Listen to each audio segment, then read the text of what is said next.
আসসালামু আলাইকুম। আমন্ত্রণ জানাচ্ছি বাংলা ট্যালেন্ট টিভির সংবাদে। পুরো সংবাদ জুড়ে আপনাদের সাথে আছি আমি শামিমা শারমিন।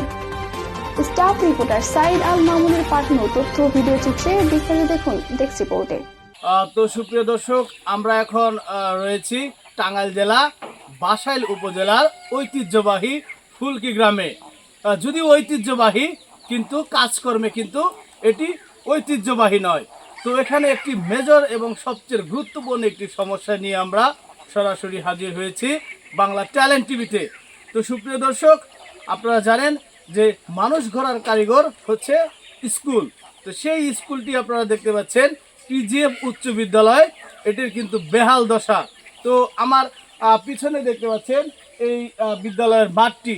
তো বর্ষা এলেই সব সময় প্রতি সিজনে 6 মাস এই মাঠটি পানিতে ভরপুর থাকে এবং ছাত্রছাত্রী যারা এখান থেকে বিদ্যালয়ে যায় তারা কিন্তু এই পচা নোংরা পানি পাড়িয়ে তারপর তাদেরকে বিদ্যালয়ের ভিতরে ঢুকতে হয়। শুধু ছাত্রছাত্রী নয়, এখানকার যারা টিচার রয়েছে, ম্যাডাম রয়েছে, তাদেরও কিন্তু এখানে এই পানি পাড়িয়ে তারপরে বিদ্যালয়ের ভিতরে ঢুকতে হয়। তো সুপ্রিয় দর্শক, এই বর্ষা এলে এই ফুলকি ঝঞ্ঝনিয়া উচ্চ বিদ্যালয় রয়েছে, তার কি বেহাল দশা সেটি আমরা একটু ভিডিওতে দেখাচ্ছি। তো সুপ্রিয় দর্শক, আপনারা দেখতে পাচ্ছেন বিদ্যালয়ের একজন টিচার রয়েছে, উনি কিন্তু হাতে স্যান্ডেল নিয়ে এরপরে পানি পাড়িয়ে এরপরে উনি বিদ্যালয়ের দিকে যাচ্ছেন।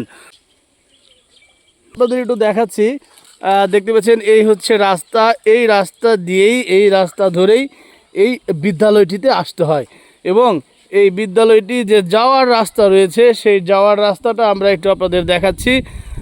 দেখতে পাচ্ছেন এই যে পাকা রাস্তা, এই পাকা রাস্তা থেকে নামার পর এইখান থেকে ঠিক এতটুক জায়গা কিন্তু পানি পাড়িয়ে তারপরে বিদ্যালয়ের ভিতরে ঢুকতে হয় এবং এই গ্রামে সবচেয়ে গুরুত্বপূর্ণ একটি খেলার মাঠ।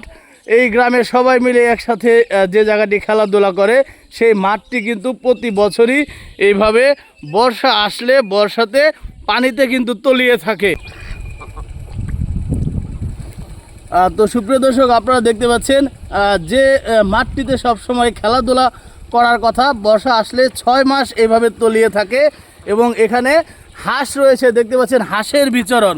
যেখানে ছাত্রছাত্রীদের থাকার কথা, খেলাধুলার কথা, সেখানে এইভাবে মাঠের সামনে হাঁস বিচরণ করছে। আমি আবারও দৃষ্টি আকর্ষণ করছি কর্তৃপক্ষের কাছে এবং দৃষ্টি আকর্ষণ করছি উপজেলা শিক্ষা অধিদপ্তরের কাছে দৃষ্টি আকর্ষণ করছি এই মাঠটি দ্রুত ভরাট করে ছাত্রছাত্রী এবং শিক্ষক এবং ম্যাডাম যারা রয়েছে তাদের একটা বিহিত করতে।